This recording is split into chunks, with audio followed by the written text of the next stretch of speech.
मला माझ्या पोरीचा अभिमान आहे. ती असला चुकीचा विचार नाही करणार कधी. काहीतरी प्रश्न विचारताय तू. आदित्य, माझी खात्री आहे की या सगळ्या प्रकरणामुळे तुझाही संताप होत असणार, पण काळजी नको करूस. माझा तुझ्यावर पूर्ण विश्वास आहे. आणि खोटी बातमी दिली म्हणून मी पत्रकार संघात यांची तक्रार करणार आहेच. फक्त मला हा विषय समोरासमोर संपवायचा होता.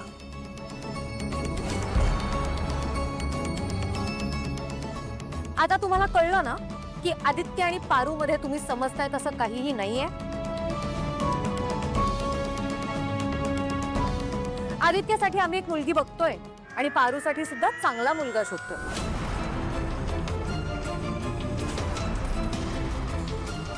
त्यांची लग्न ठरली की तुम्हाला रितसर कळवण्यात येईल.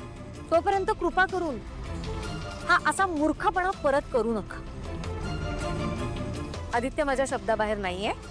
तो मी पसंत केलेल्या मुलीशीच लग्न करेल. हो ना आदित्य?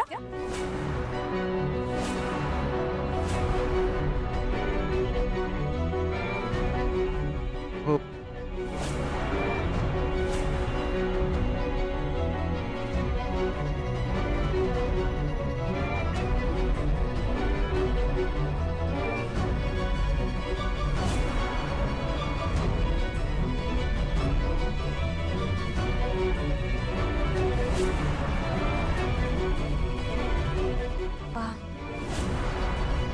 दामिनी काकू, काय काय मज्जा केली महाबळेश्वरला? अगं मज्जा अशी काही नाही, पण महाबळेश्वर खूप बदललंय ना आता. थंडी तशीच आहे, पण एक गंमत वाटली मला. काय तिथले हॉटेलवाले दुकानवाले असे येत होते आणि मला म्हणत होते, दामिनी मॅडम तुम्हीच ना? मी म्हणायचे हो, आणि असे एक एक गिफ्ट देत होते. मला इतकं छान वाटलं. हो का?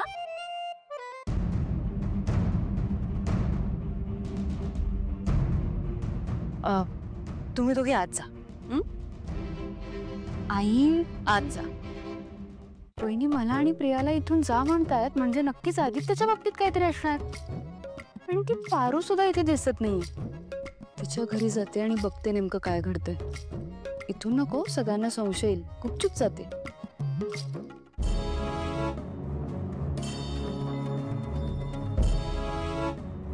प्रीतम, हा? तू पण जा.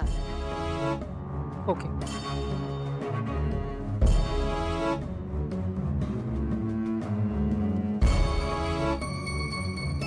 बस बस.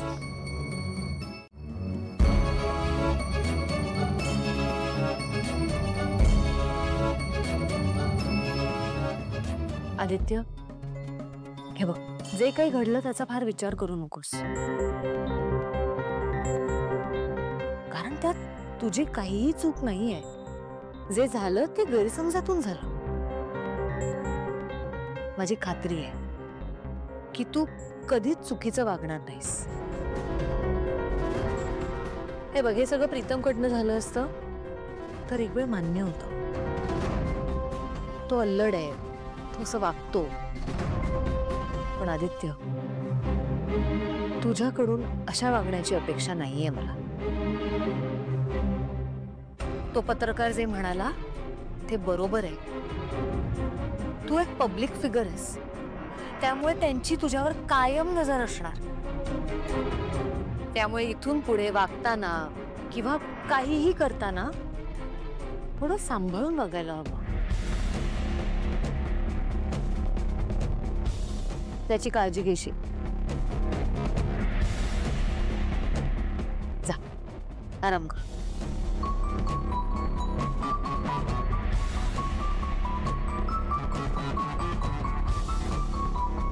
बघा, यापुढे किर्लोस्करांच्या बाबतीत कोणती न्यूज द्यायची असेल ना, तर त्यासाठी तुम्हाला किर्लोस्करांची परवानगी लागेल. नाहीतर आम्ही तुमच्यावर मानहानीचा दावा करू.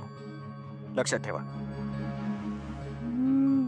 बापरे, म्हणजे इतके दिवस मी बोलत होते ते बरोबर होतं म्हणायचं. मला ज्याची भीती वाटत होती ना, तेच घडतंय आता. काय? नाही माहित. आपल्या आदित्यचा पारूचा फोटो आलाय पेपर मध्ये. दामिनी, तो पेपर वहिनींनी पण पाहिलाय आणि मी पण.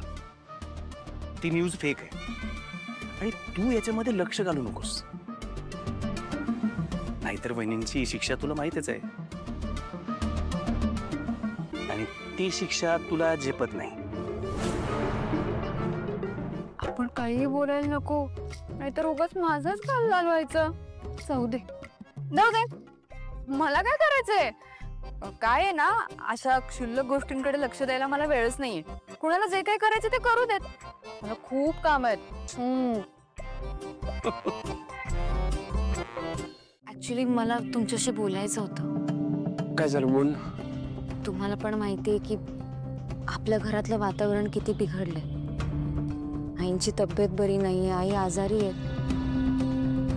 तुमचं आत्ता बाहेर जाणं खरंच खूप गरजेचं आहे का? नाही. कारण मला असं वाटतं की आत्ता कोणापेक्षाही जास्त आईंना तुमची सगळ्यात जास्त गरज आहे. त्यामुळे प्लीज जमलं तर बाहेर कुठे न जाता आत्ता आईंपाशी थांबाल का? कारण नाहीतर त्या खूप दुखावल्या जातील.